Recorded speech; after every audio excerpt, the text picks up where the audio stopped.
All right, I have Vince Morales on the show now, who knocked out Louis Smolka in the very first round this past Saturday. How are you, sir? Doing good, man. How are you?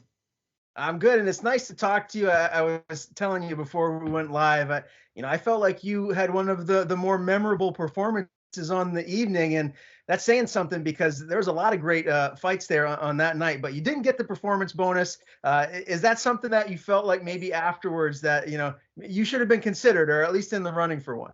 Man, that would have made my day. I know when they popped up midway through the main card showing the shot of the night, I thought I was a shoe in. I thought I had it from the for the Jose Cuervo shot of the night thing, and then Fiziev got his spinning wheel kick knockout, and then shattered my hopes and dreams. Well, this was actually your first finish inside of the UFC octagon, so that, in a sense, has got to be very special for you. Is this the signature win of your career so far? I think it'd have to be, right? Yeah, yeah. Right now, I believe so. The first of many finishes in the UFC is how I keep saying it, and I really believe that. I think I'm finally starting to settle in and recognize my own position in the UFC, and I think people are gonna start taking notice. When you say settle in, did you battle any nerves or any mental hurdles at all to really feel like you belong where you're at right now, or has it just been kind of your skill set has just been evolving and progressing?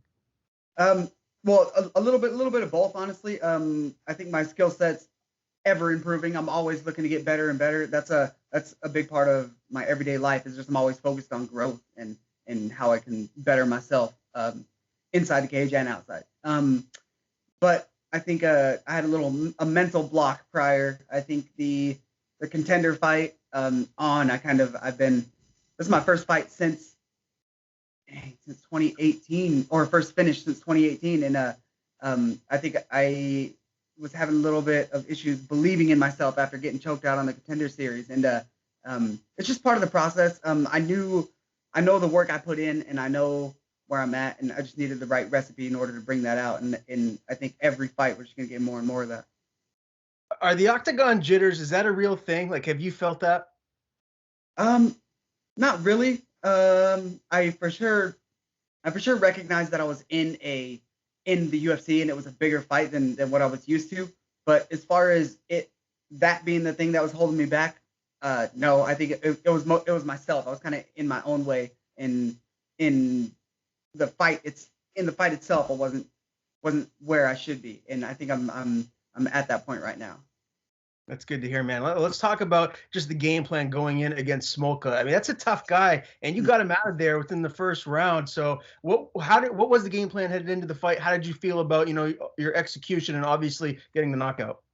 For this fight, our main thing was we were actually looking to outwork him and out technical him for the most part, while still being aggressive. I think we felt we had the advantage kind of pretty much anywhere the fight had to go. Whether or not my previous fight showed that is irrelevant. We know the work in the gym, and wherever it had to go, whether he was trying to take me down or I ended up taking him down, or we ended up just banging it on the feet for 3 rounds. We were just planning on having more volume and more effective strikes everywhere, and eventually work towards that finish. And yeah, thankfully, it took a couple minutes.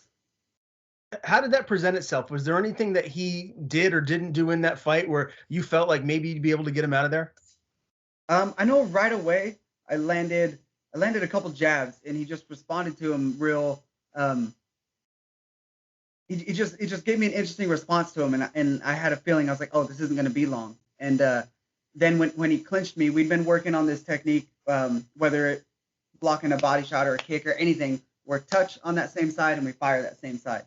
And he went to clinch up, and I blocked the first body shot, and then he threw a knee, and I blocked that again, and then just touched and go. And it was just literally some of the techniques that we've been working on. How'd you celebrate afterwards, man? Did you and your team go out and have some good food? I imagine that's got to be priority number one, right? Yeah. So we went back to the hotel. Unfortunately, we don't get to watch the rest of the card. I wanted to see Aldo, but whatever. Yeah. So we went back to the hotel. We had a couple beers there. Said bye to Coach Wood, and then me and the team we came back to my house, where my family, they drove from Boise, Idaho area all the way over to come celebrate. And yeah, they were all just sitting at the new house waiting for us. So we stopped and grabbed like 60 something hot wings and some fries, and then we had a couple bottles of liquor waiting, and we drank too much. Well, good for you, man. Definitely deserved to have a little fun after such an impressive performance like that. Now, you said you didn't get a chance to watch Aldo and Font, like ESPN Plus. I mean, everyone has that. You can watch it on your phone now. How come you guys? I meant like at the arena. I wanted to be there and watch it live, like feel that energy between like some of the best fighters in my division, and I really wanted to, like, it'd be great to be able to witness that live. But I get it with everything going on. So we went home and watched it, and it was still just as great. Okay, yeah. What did you think of that, man? Like, honestly, I'm a New England guy. All respect to Jose Aldo, the former champion, but I don't know. I felt like this was Rob Font's time. I thought he was going to get the job done, and man, Jose Aldo looked like vintage Jose Aldo in there. He looked amazing. What was your overall takeaway? And Aldo, he doesn't seem to really have like a ceiling. He just keeps he keeps getting better. Even his fundamentals, his timing, like all the things he needed to do, he was doing. He controlled things. He didn't really give Font the respect he needed. I think if you would have gave Font a little more respect, then Font would have took that and probably ran with it, and you would have seen him probably have a little more success in some of those areas. But there's no taking greatness away from Aldo.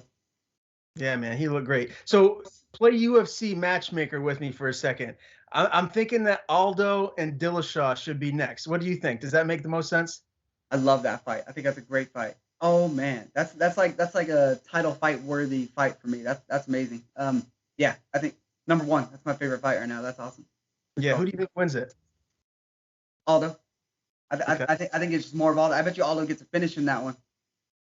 Wow. All right. Well, I also wanted to ask you your take on, the rematch, and that was canceled. I'm not sure if they have a new date set, but obviously Jan and Aljamain. How do you see that second fight go whenever they do run it?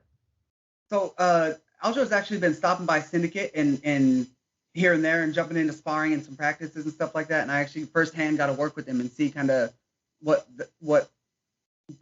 the highest level of our division like really looks like. And man, he's no joke. We've kind of talked about the fight and just some of the things that he felt about it. And he really, really sounds eager to prove himself in this rematch. And he's not at all satisfied with how that first one went and doesn't think that was him at all. And the conviction in his voice, man, I really feel like he means that. So, man, that's interesting to think about because Jan's no joke. You saw him with Sandhagen. He's great. He doesn't really make mistakes. Like he's very, very good. But if that's all Aljo at like his 50% or whatever, then we're gonna probably see an entirely different fight. I'm super intrigued. I think I'm a little biased now because I firsthand have talked to Aljo and got to meet him and stuff. And I don't know. I really hope Aljo can pull it off. I really like him. I think he's got a great mind on him. So after getting a chance to train and work with Aljo, who's the champ right now, how far away are you, man? You want to be one of them guys cracking that top 15 soon, right? Like how much of a gap is there between you and the top of the division? I think a little more proving myself in front of the people is going to go a long way. We're people always say this, we're only as good as our last fight. So right now I'm looking pretty good. But I personally still know that I've got a lot more to prove and really get out there. I'm probably maybe 4 or 5 fights from being in the top division, fighting firsthand against some of those guys is how I have it in my head and where I kind of have my goals aligned. So I'm thinking maybe in the next year and a half or 2 years, I'm up there with some of these guys. What do you walk around at? Like after this weekend, you were eating the chicken wings and having a few beers. Like what's the heaviest that you get nowadays? The heaviest I've ever gotten was 161, and that was after a title fight at 145, if I remember right.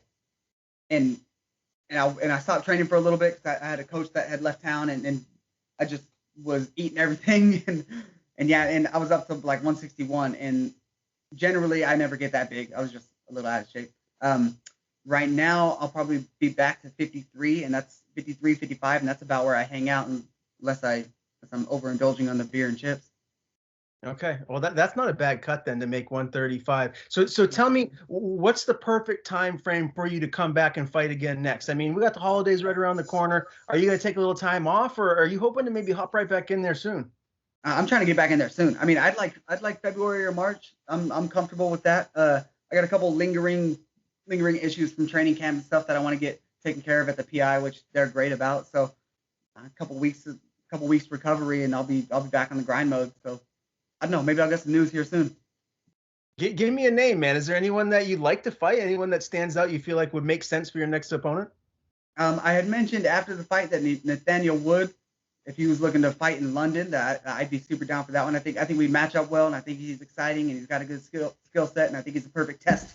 He's kind of on that come up as well. So, I mean, in that path to that top 15 division. So, I like that fight. Of course, man, if Smolka's good enough to fight O'Malley, and then I beat Smolka, I don't see why O'Malley likes unranked guys. Well, here I am, dude. Prove it.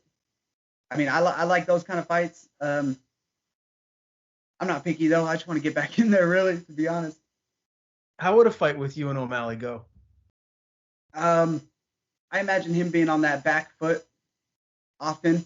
I think he probably lands some good hard stuff early that doesn't get the respect that he's looking for, and I think he gets hurt.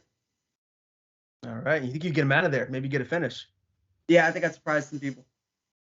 Awesome, man. Well, Vince, after your last performance, I can't wait to see you back in there. That makes it 2 in a row for you now. So the sky is the limit, my friend. Before I do let you go, I want to get some fight picks because there's a big card this Saturday in Vegas. So who's winning the 2 title fights? You got Oliveira and Poirier, and then Nunes is facing Juliana Pena. So give me your picks. I'm thinking and still on both those. I don't know if Juliana Pena has the I don't think she can handle what Amanda Nunes generally brings to the table. I mean, if she can get in her face and make Amanda Nunes question herself, we might see a different fight. But I don't see that going down. I think Amanda Nunes is just gonna do her thing and prove that she's the best in the division. So yeah, I don't think Pena is the one to dethrone the queen right now. And then Oliveira, I think he's on the come up. I think a lot of people are kind of counting him out just because of Poirier's status and all the eyes that have been on him. But man, Oliveira's no joke, and I think he's going to surprise some people as well. So I'm picking the champs to remain the champs. Okay, good enough. I'll definitely be watching it from home. I'm sure you'll be watching it somewhere as well. Pleasure interviewing you again, man. It's been far too long since the previous time I had spoken with you. So great to have you back on the show. Before I let you go, I want to give you the floor. Tell people where to follow you on social media, and if there's anyone you want to thank, any sponsors, the floor is yours. Best place to find me is probably going to be Instagram, but Instagram, Twitter, and TikTok, they all kind of have the same handle, and that's at Vendetta135. I put them on Instagram as well, but I've been doing little TikToks of the Fight Week series, and I've started calling it Vinbetted. So I think that's going to stick around. I kind of like that. Kind of gives people a little taste of what we go through Fight Week. You can see all those on Instagram or TikTok for that matter. Yeah, shout out to the Team Syndicate and John Wood, man. I really feel like they're helping me be a little more of myself and kind of show that to the world really now. I think there's a lot of eyes on not just me, but the entire bantamweight division. So trying to make a name in that. So yeah, shout out to them. Shout out to Cameron Else. He flew all the way from England. Where's he at? England.